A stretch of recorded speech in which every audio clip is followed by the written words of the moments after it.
China de facto declaration of war against the USA. China tells the US, here you are at the end.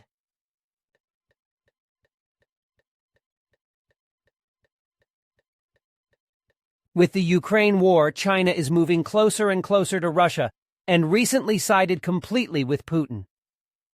The USA in particular, but also Annalena Baerbock, warned China against supplying weapons to Russia. Now, in return, China formally published a declaration of war against the USA on its state homepage. In the document translated below, it becomes clear that from China's point of view, the USA has long since crossed all red lines. Here is the original link translation follows. U.S. hegemony and its dangers of the 20th of February 2023. Introduction.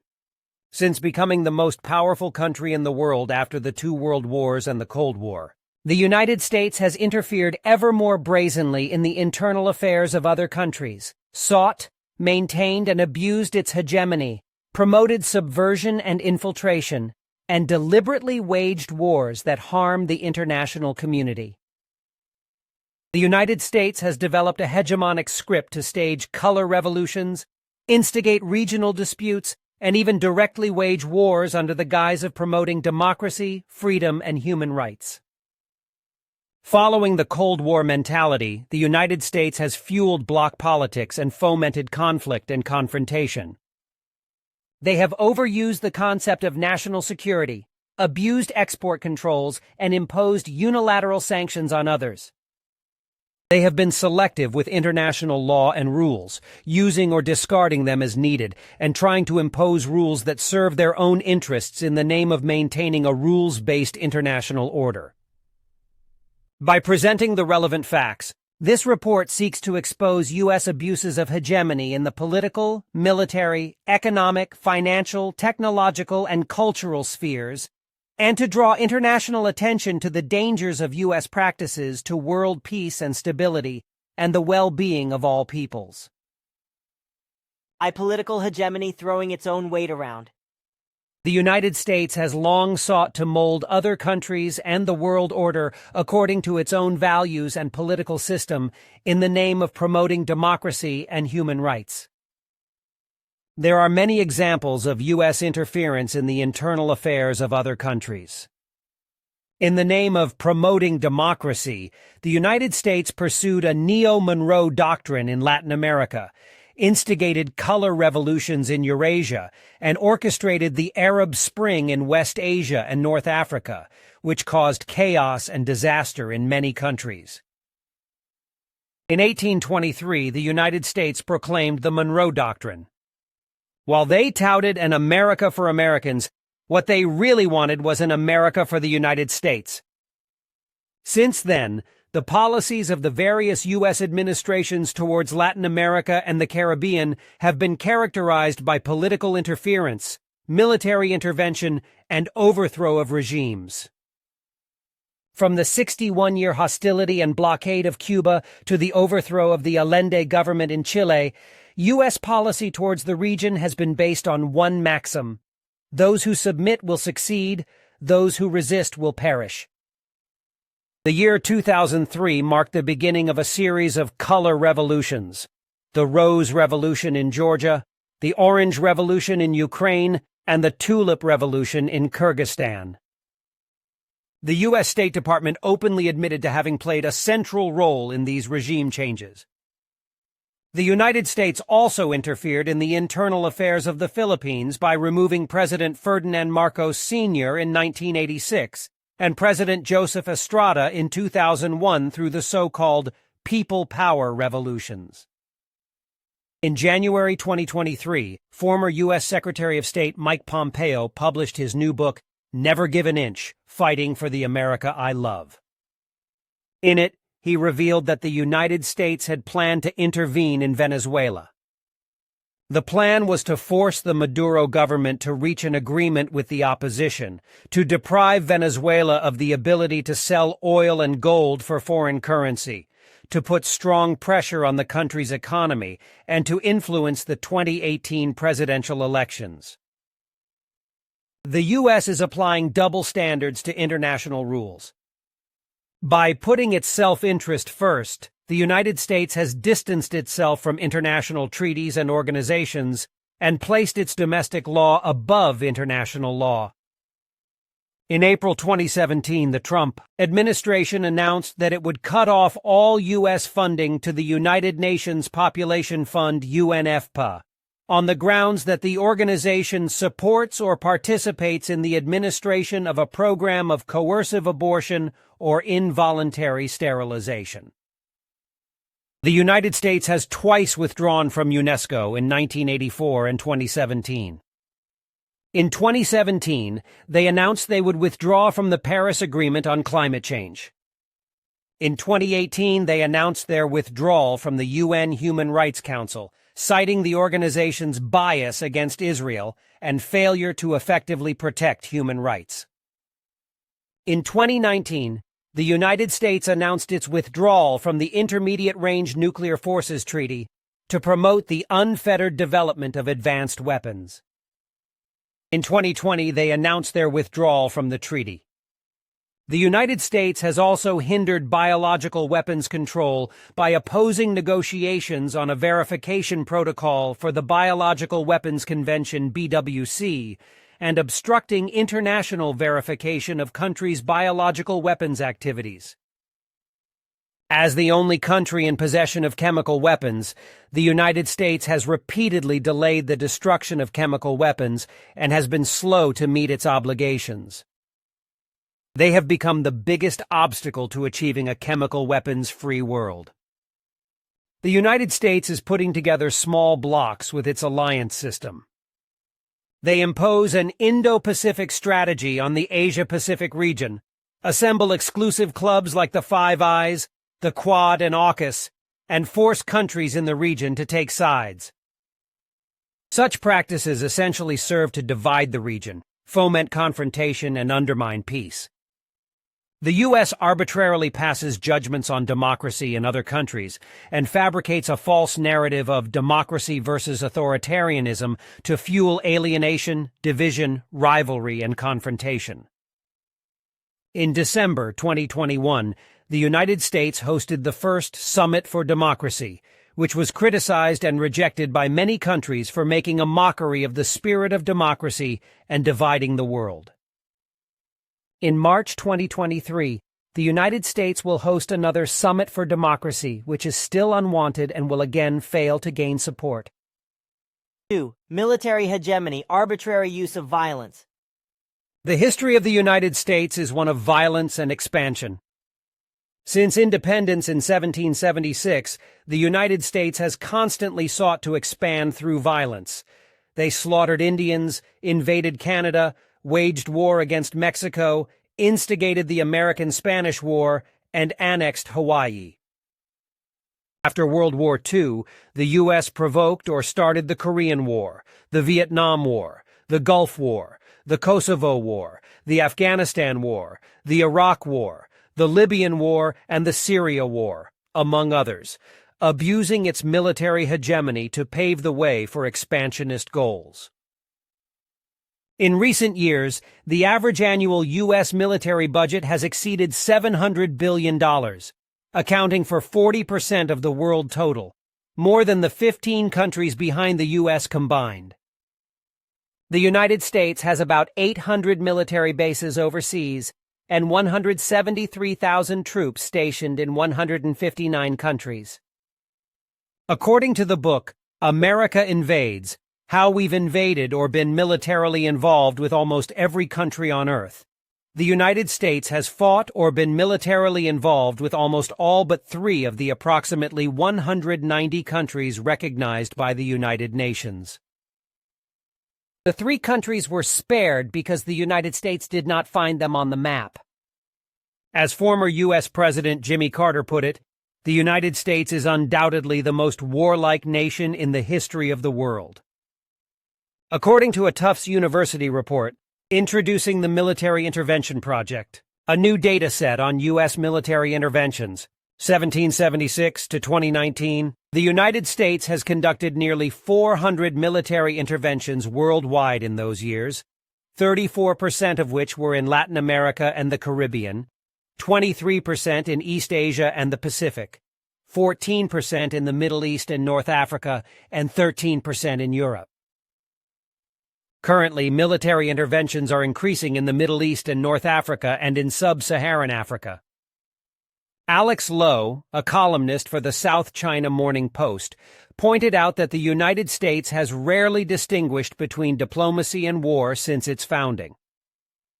In the 20th century, it overthrew democratically elected governments in many developing countries and promptly replaced them with pro-American puppet regimes. Today, in Ukraine, Iraq, Afghanistan, Libya, Syria, Pakistan, and Yemen, the United States is repeating its old tactics of waging proxy wars, low-intensity wars, and drone wars. U.S. military hegemony has led to humanitarian tragedies. Since 2001, the wars and military operations waged by the United States in the name of fighting terrorism have claimed over 900,000 human lives, including some 335,000 civilians, millions injured, and tens of millions displaced. The 2003 war in Iraq claimed some 200,000 to 250,000 civilian lives, including more than 16,000 killed directly by the U.S. military, and left more than 1 million human beings homeless. The United States has created 37 million refugees around the world. The number of Syrian refugees alone has increased tenfold since 2012. Between 2016 and 2019, 33,584 civilian deaths were documented in the fighting in Syria, including 3,833 deaths from U.S.-led coalition bombing, half of them women and children. The Public Broadcasting Service, PBS, reported on the 9th of November 2018 that 1,600 Syrian civilians were killed in U.S. airstrikes on Raqqa alone. The 2-decade-long war in Afghanistan has devastated the country. A total of 47,000 Afghan civilians and 66,000 to 69,000 Afghan soldiers and police who had nothing to do with the September 11th attacks were killed in U.S. military operations, and more than 10 million human beings were displaced. The war in Afghanistan destroyed the foundations of the country's economic development and plunged the Afghan population into misery. After the Kabul debacle in 2021, the United States announced to freeze assets of the Afghan Central Bank amounting to about $9.5 billion, which was considered pure looting. In September 2022, Turkish Interior Minister Süleyman Soylu told a rally that the United States had waged a proxy war in Syria, turned Afghanistan into an opium field and a heroin factory, thrown Pakistan into turmoil, and plunged Libya into constant unrest. The United States does whatever it takes to rob and enslave the population of a country with natural resources. The United States has also used appalling methods in war. During the Korean War, the Vietnam War, the Gulf War, the Kosovo War, the Afghanistan War, and the Iraq War, the United States used massive amounts of chemical and biological weapons, as well as cluster bombs, fuel air bombs, graphite bombs, and depleted uranium bombs, causing enormous damage to civilian facilities, countless civilian casualties, and lasting environmental pollution. 3. Economic hegemony, plunder, and exploitation.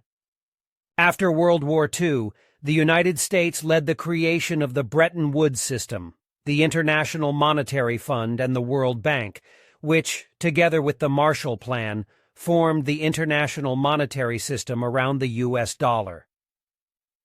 Moreover, the United States has also established institutional hegemony in the international economic and financial sector by manipulating the weighted voting systems, the rules and agreements of international organizations, including the 85% majority vote, and its national trade laws and regulations. By exploiting the dollar's status as the main international reserve currency, the United States basically collects seigniorage from around the world, and by exercising its control over international organizations, It forces other countries to serve America's political and economic strategy. The United States exploits the wealth of the world through seigniorage. It costs only about 17 cents to produce a $100 note, but other countries had to raise $100 in actual goods to get one. More than half a century ago, it was pointed out that the United States enjoyed exorbitant privileges and deficits without its dollar causing tears, and used the worthless paper note to plunder the resources and factories of other nations.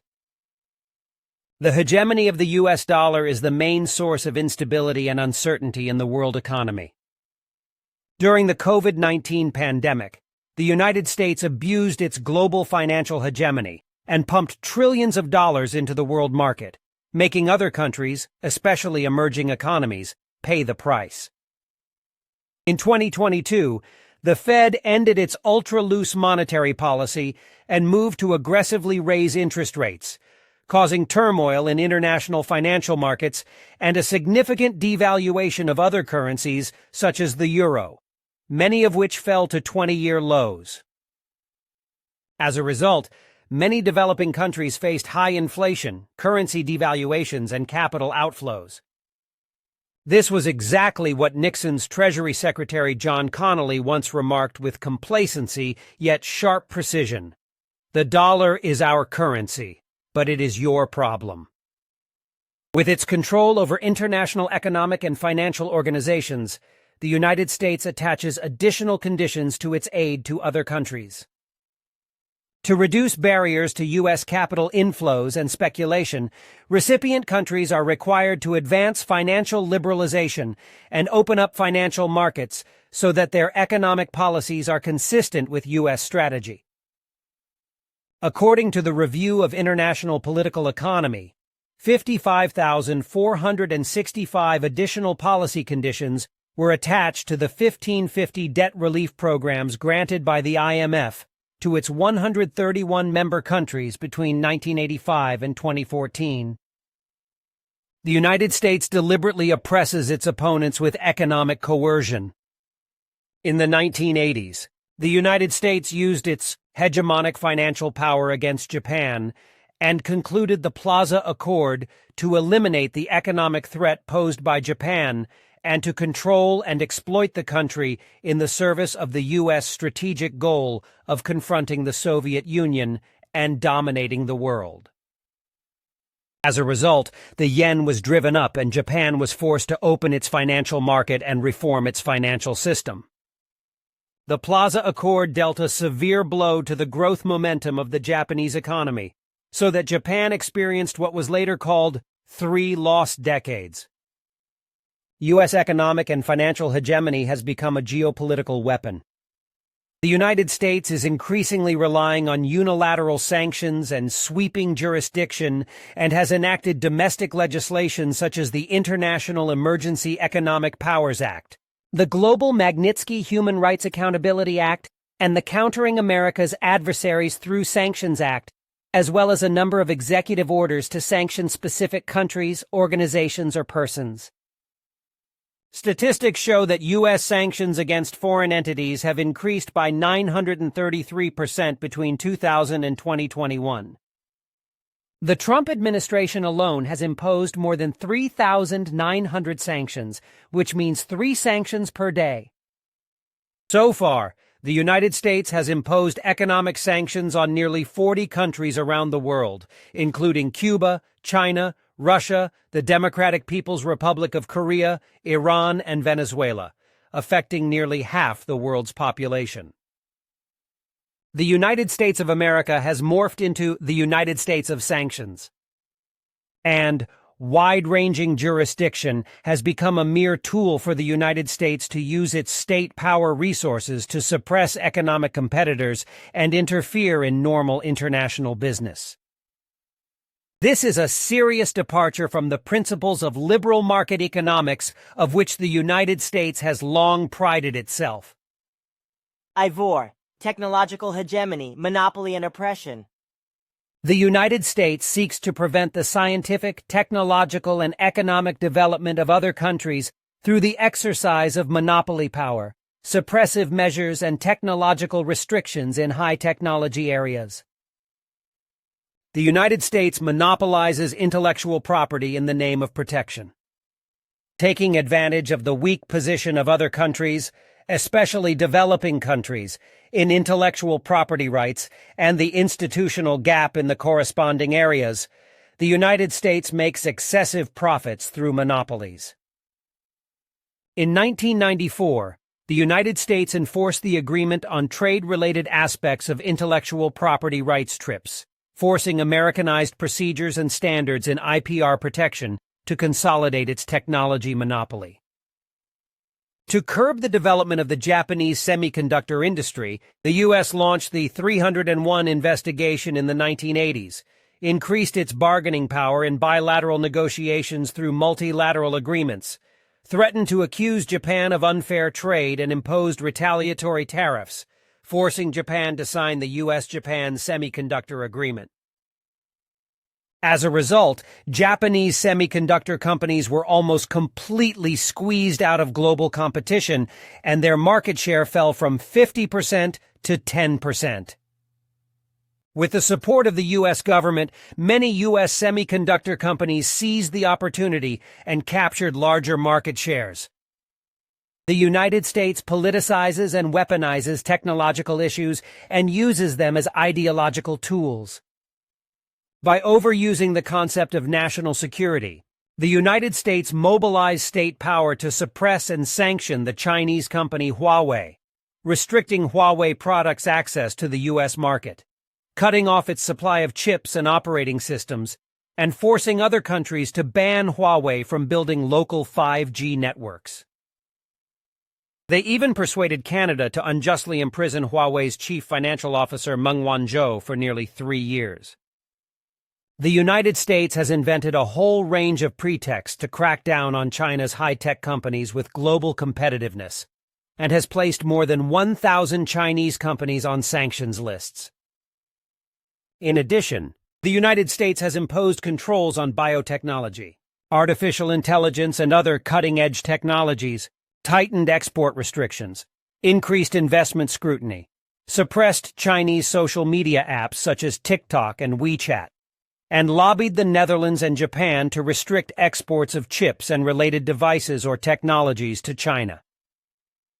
The United States has also applied double standards in its policies towards technology professionals from China. In order to sideline and suppress Chinese researchers, since June 2018, the validity period of visas for Chinese students of certain high-tech disciplines has been shortened. There have been repeated cases of Chinese scientists and students traveling to the United States for exchange programs and study purposes being unjustly turned away and harassed, and large-scale investigations have been conducted against Chinese scientists working in the United States. The United States is consolidating its technological monopoly in the name of protecting democracy. By building small technology blocks like the Chip Alliance and the Clean Network, the United States has put the label of democracy and human rights on high technology and turned technological issues into political and ideological issues to invent pretexts for its technology blockade against other countries. In May 2019, the United States invited 32 countries to the Prague 5G Security Conference in the Czech Republic and published the Prague Proposal to exclude China's 5G products. In April 2020, then U.S. Secretary of State Mike Pompeo announced the 5G Clean Path, a plan to build a 5G technological alliance with partners united by their shared ideology of democracy and the need to protect cybersecurity. The measures are essentially the U.S. attempt to maintain its technological hegemony through technological alliances. The United States abuses its technological hegemony by conducting cyber attacks and eavesdropping. The United States has long been notorious as the empire of hackers and is blamed for its rampant cyber thefts around the world. They have all sorts of means to enforce pervasive cyber attacks and surveillance, including using analog base station signals to access mobile phones for data theft, manipulating mobile apps, penetrating cloud servers, and stealing via undersea cables. The list is not exhaustive. U.S. surveillance is indiscriminate. All can be targets of their surveillance, whether rivals or allies, even the leaders of allied countries such as former German Chancellor Angela Merkel and several French presidents. Cyber surveillance and attacks by the United States such as PRISM, Dirtbox, Irritant Horn, and Telescreen operation are proof that the United States closely monitors its allies and partners. The wiretapping of allies and partners has already caused outrage around the world. Julian Assange, the founder of WikiLeaks, a website that has exposed U.S. surveillance programs, said, "Don't expect a global surveillance superpower to act with honor or respect. There is only one rule. There are no rules." V. Cultural hegemony spreading false narratives. The global spread of American culture is an important part of U.S. foreign policy strategy. The United States has often used cultural tools to reinforce and maintain its hegemony in the world. The United States embeds American values in its products as well as in films. American values and an American lifestyle are associated with its films and television shows, publications, media content, and programs of government-funded non-profit cultural institutions. In this process, a cultural and public opinion space is created where American culture rules and maintains cultural hegemony. In his article, The Americanization of the World, the American scholar John Yema has exposed the real weapons of U.S. cultural expansion: Hollywood, the image design factories on Madison Avenue, and the production lines of the Mattel Company and Coca-Cola. There are various means by which the United States maintains its cultural hegemony. American films are the most widely used. They now hold more than 70% of the world market share. The United States cleverly exploits its cultural diversity to appeal to different ethnicities. When Hollywood films conquer the world, they shout out the American values associated with them. American cultural hegemony is evident not only in direct intervention, but also in media infiltration, and as a trumpet to the world. The U.S.-dominated Western media play a particularly important role in shaping world public opinion in favor of U.S. interference in the internal affairs of other countries. The U.S. government strictly censors all social media companies and demands their obedience. Twitter CEO Elon Musk admitted on the 27th of December 2022 that all social media platforms work with the U.S. government to censor content, Fox Business Network reported. Public opinion in the United States is subject to government intervention to stop any unwelcome expression. Google often makes pages disappear. The U.S. Department of Defense manipulates social media. In December 2022, The Intercept, an independent U.S. investigative website, revealed that U.S. Central Command official Nathaniel Kaler had instructed Twitter's public policy team in July 2017 to increase the presence of 52 Arabic-language accounts on a list he had submitted, 6 of which were to be given priority. One of the 6 accounts was dedicated to justifying U.S. drone strikes in Yemen, for example, claiming that the attacks were precise and only killed terrorists and not civilians. Following Kaler's instructions, Twitter put these Arabic-language accounts on a whitelist to amplify certain messages. The United States has a double standard when it comes to freedom of the press. They brutally suppress other countries' media and silence them by various means. The United States and Europe are barring Russian mainstream media like Russia Today and Sputnik from their countries. Platforms like Twitter, Facebook, and YouTube openly restrict official Russian accounts. Netflix, Apple, and Google have removed Russian channels and apps from their services and app stores. Unprecedented draconian censorship is being imposed on Russia-related content. The United States abuses its cultural hegemony to bring about peaceful development in socialist countries. They set up news media and cultural institutions aimed at socialist countries. They pour vast sums of public money into radio and television stations to support their ideological infiltration.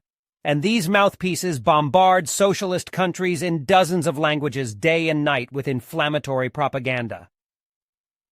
The United States uses misinformation as a spear to attack other countries, and has built a whole industrial chain around it. There are groups and individuals who fabricate stories and peddle them around the world to mislead public opinion with the support of almost unlimited financial resources. Conclusion.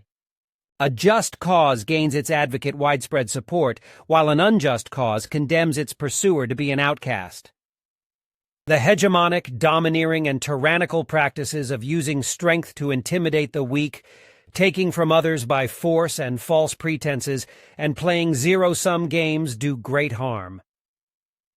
The historical trends towards peace, development, cooperation, and mutual benefit are unstoppable.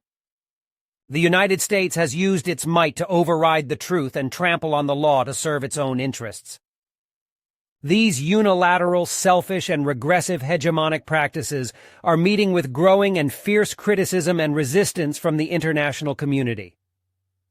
Countries must respect each other and treat each other as equals. Large countries should behave in a manner that corresponds to their status and take the lead in pursuing a new model of relations between states based on dialogue and partnership, rather than confrontation or alliance. China opposes all forms of hegemonism and power politics and rejects interference in the internal affairs of other countries. The United States needs to take a serious look at itself. It must critically examine what it has done, put aside its arrogance and prejudice, and abandon its hegemonic, domineering, and bullying practices.